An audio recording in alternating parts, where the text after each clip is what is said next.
Hello, I'm Richard Ridge. After a smash hit run this past summer in Central Park's Delacorte Theater, the 60s rock musical Hair is back on Broadway at the Al Hirschfeld Theater, and we're here to celebrate with the cast on opening night.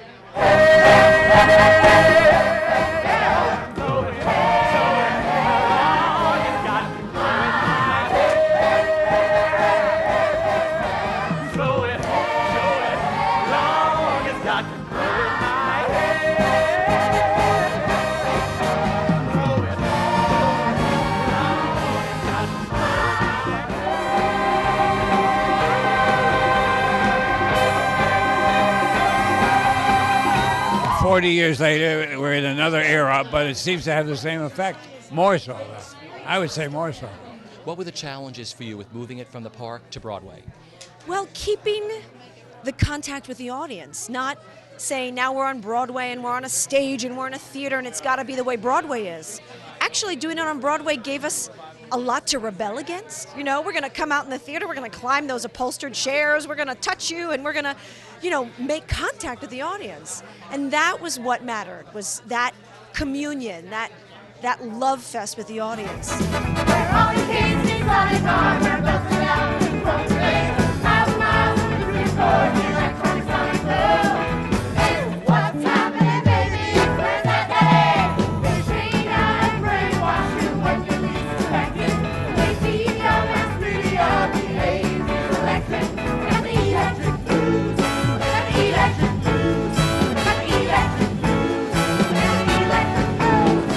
It started at the Public in the fall of 1967. Nobody could believe Joe Papp was producing this scruffy downtown musical.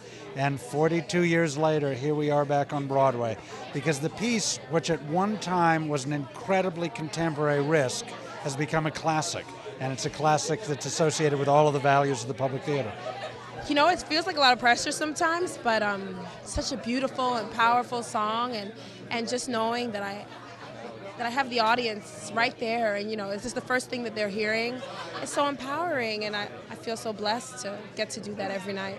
When the moon is in the 7th house and Jupiter aligns with Mars, then peace will guide the planets and love will steer the stars.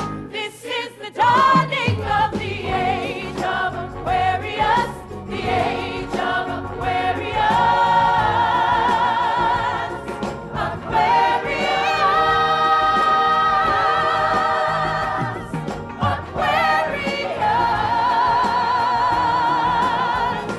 We wanted to bring it back.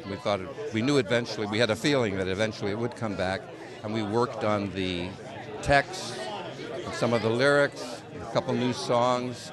We worked on expanding or making it as strong as possible. And I feel we worked with a director who understood that process and cooperated with us and went along helping us with that process, and it was a great result.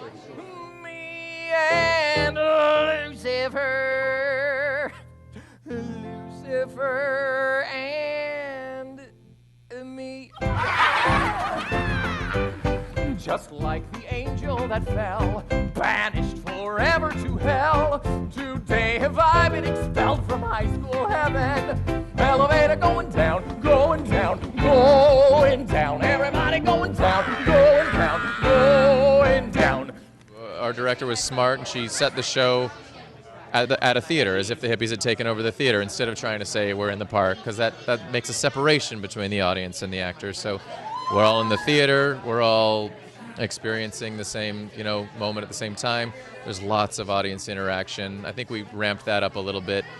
So there's much more of the fourth wall being broken. The cast is in the audience a lot, messing with people and having fun and talking to them and dancing with them and whatnot. So it's working really well so far.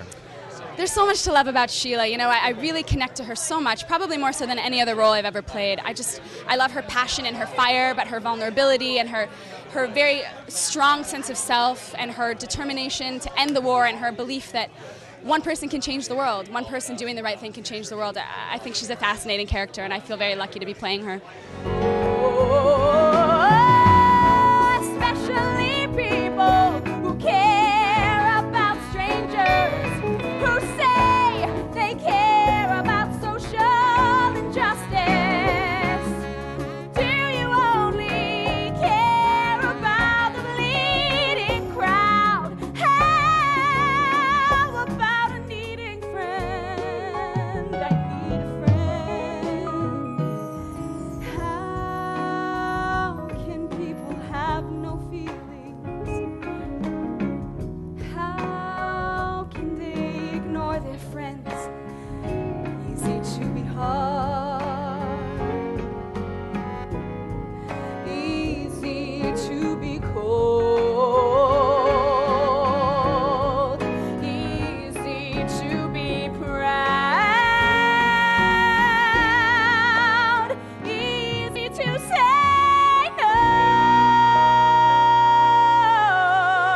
I'm buzzing like never before. Like the whole yesterday, I called Will last night and just said I feel like I'm in junior high school. Like I've never done a play before. Like I've never been to New York before. I don't know. I think the show just sort of generates a newness. I love it. I'm so happy to be here.